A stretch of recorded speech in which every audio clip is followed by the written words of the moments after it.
بسم اللہ الرحمن الرحیم۔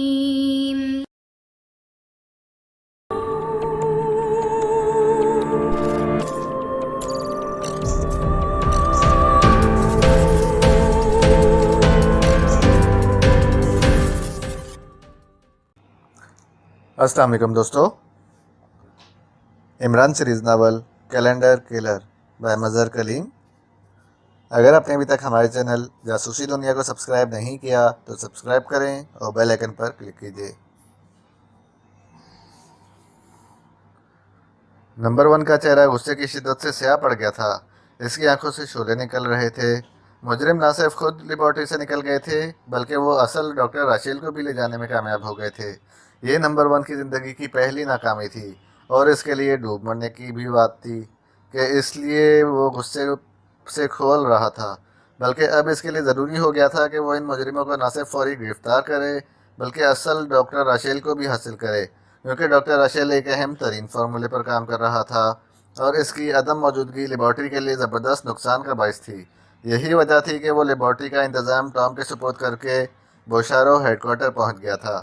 بوشارو کی پوری فورس حرکت میں آ چکی تھی اور وہ اس وقت ان کی رپورٹوں کی انتظار میں بیٹھا دانت پیس رہا تھا کہ اچانک دروازہ کھلا اور ڈیلنگر اندر داخل ہوا۔ کیا رپورٹ ہے ڈیلنگر؟ نمبر 1 نے دانتوں سے ہونٹ کاٹتے ہوئے کہا۔ ویگن شمالی علاقے کے فارم ہاؤس سے مل گئی ہے۔ جاسوس کتے ڈاکٹر راشیل کے پیچھے لگ گئے ہیں، جلد ہی اس کا پتہ چل جائے گا، ڈیلنگر نے جواب دیا۔ یہ ایشیائی کون ہے؟ یہ بات میری سمجھ میں اب تک نہیں آئی، نمبر 1 نے کچھ سوچتے ہوئے کہا۔ جلد ہی یہ لوگ پکڑے جائیں گے، پھر ہر بات سمجھ میں آ جائے گی، ڈیلنگر نے سنجیدہ لہجے میں جواب دیا۔ اور پھر اس سے پہلے کہ نمبر 1 اس کی بات کا جواب دیتا، میز پر پڑے ہوئے ٹیلی فون کی گھنٹی بج اٹھی۔ یس، نمبر 1 اسپیکنگ، نمبر 1 نے ریسیور اٹھا کر کہا۔ باس، ڈاکٹر راشیل کو ابھی ایک سیاہ رنگ کی کار میں دیکھا گیا ہے۔ کار کا رخ شمالی زون کی طرف ہے، دوسری طرف سے کہا گیا۔ اوہ، کار کا تعاقب کیا جائے، نمبر 1 نے چونکتے ہوئے کہا۔ یس باس، کار کو باقاعدہ چیک کیا جا رہا ہے، دوسری طرف سے معتمدانہ لہجے میں کہا گیا۔ اوکے، کار ڈاکٹر راشیل کو جس عمارت میں لے جائی اس کی سخت نگرانی کی جائے اور ہمیں فوراً رپورٹ کی جائے، نمبر 1 نے کہا۔ اوکے باس، دوسری طرف سے کہا گیا اور نمبر 1 نے ریسیور کیڈل پر رکھ دیا۔ ڈیلنگر، بوشارو کے ہنٹنگ سیکشن کو الرٹ کر دو، میں ڈاکٹر راشیل کو اغوا کرنے والوں سے عبرتناک انجام لینا چاہتا ہوں، نمبر 1 نے کرسی سے اٹھتے ہوئے کہا۔ ٹھیک ہے، ڈیلنگر نے کہا اور پھر تیزی سے مڑ کر کمرے سے باہر نکل گیا۔ ابھی ڈیلنگر نے دروازہ کراس کیا ہی تھا کہ ٹیلی فون کی گھنٹی ایک بار پھر بج اٹھی۔ ہیلو، نمبر 1 اسپیکنگ، نمبر 1 نے باوقار لہجے میں کہا۔ نمبر 3 سرچ سیکشن اسپیکنگ، دوسری طرف سے آواز سنائی دی۔ کیا رپورٹ ہے؟ نمبر 1 نے پوچھا۔ سر، جاسوس کتوں نے ان ایشیائی افراد کا کھوج نکال لیا ہے مگر ڈاکٹر راشیل ان کے ہمراہ نہیں ہے، دوسری طرف سے کہا گیا۔ یہ کیسے ہو سکتا ہے؟ جاسوس کتے تو ڈاکٹر راشیل کے کھوج میں تھے، نمبر 1 نے حیرت بھرے لہجے میں کہا۔ سر، یہی الجھن ہے، جاسوس کتوں کو ڈاکٹر راشیل کی بو پر لگایا گیا تھا اور وہ جس عمارت میں ہمیں لے گئے ہیں وہاں ڈاکٹر راشیل موجود نہیں ہے بلکہ وہ ایشیائی موجود ہیں، دوسری طرف سے کہا گیا۔ اوہ، کوئی گڑبڑ معلوم ہوتی ہے، کون سی عمارت میں ہیں یہ لوگ؟ نمبر 1 نے الجھے ہوئے لہجے میں کہا۔ سینڈ سپاٹ کالونی کی کوٹھی نمبر 120 میں یہ لوگ موجود ہیں، ہم اس کی نگرانی کر رہے ہیں۔ ٹھیک ہے، اس کوٹھی کی سختی سے نگرانی کرو، میں ڈیلنگر کو وہاں بھیجتا ہوں، نمبر 1 نے کہا اور ریسیور رکھ دیا۔ اس کی آنکھوں میں شدید الجھن کے تاثرات نمایاں تھے اور ابھی وہ سوچ ہی رہا تھا کہ ڈیلنگر اندر داخل ہوا۔ ہنٹنگ سیکشن کو الرٹ کر دیا گیا ہے، ڈیلنگر نے کرسی پر بیٹھتے ہوئے کہا۔ ایک اور الجھن آ پڑی ہے ڈیلنگر، نمبر 1 نے الجھے ہوئے لہجے میں کہا۔ وہ کیا؟ ڈیلنگر نے چونک کر کہا۔ جاسوس کتوں نے ان ایشیائی مجرموں کا کھوج لگا لیا ہے مگر وہاں ڈاکٹر راشیل نہیں ہے، حالانکہ جاسوس کتوں کو ڈاکٹر راشیل کی بو پر لگایا گیا تھا، وہ ڈاکٹر راشیل کی بجائے ان ایشیائی مجرموں تک کیسے پہنچ گئے؟ نمبر 1 نے کہا۔ یہ بات تو واقعی تعجب خیز ہے، کتے تو صرف اسی کی بو کے پیچھے جاتے ہیں جس کے لیے انہیں بھیجا جائے، ڈیلنگر کے لہجے میں بھی حیرت تھی۔ اس سے یہی بات سمجھ میں آتی ہے کہ جس ڈاکٹر راشیل کو سیاہ کار میں دیکھا گیا ہے وہ اصلی نہیں ہے، ڈاکٹر راشیل کے میک اپ میں کوئی ایشیائی ہوگا اور جاسوس کتوں نے جن ایشیائی مجرموں کا کھوج نکالا ہے ان میں ڈاکٹر راشیل بھی موجود ہوگا، ہو سکتا ہے کہ وہ کسی ایشیائی کے میک اپ میں ہو۔ ہاں، سوچا تو یہی جا سکتا ہے مگر یہ صرف اندازہ بھی ہو سکتا ہے، ڈیلنگر نے کہا۔